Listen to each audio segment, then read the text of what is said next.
Continuons à jouer avec les pourcentages. Regardons le cas 2 maintenant. Donc le cas 2, on connaît la valeur initiale, 156. On ne connaît pas la valeur finale, mais par contre, on nous donne la variation absolue. Déjà, on peut noter qu'elle est négative, donc on va avoir une baisse. Donc on peut s'attendre à ce que la valeur finale soit plus petite que 156. On nous demande la valeur finale, la variation relative et le coefficient multiplicateur.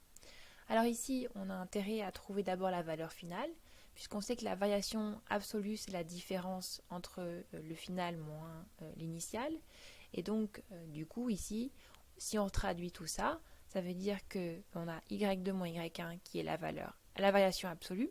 Ici, on connaît y1, c'est 156. On ne connaît pas y2, mais on connaît VA, moins 24,96. Ça nous permet de trouver y2 qui fait 131,04. Et on retrouve bien ici qu'on a une baisse, puisque la variation absolue est négative. Maintenant, on a la valeur initiale et la valeur finale. C'est comme dans le cas 1, pour trouver la variation relative, on applique la formule. Donc, on retrouve la variation absolue au numérateur et on divise par la valeur initiale.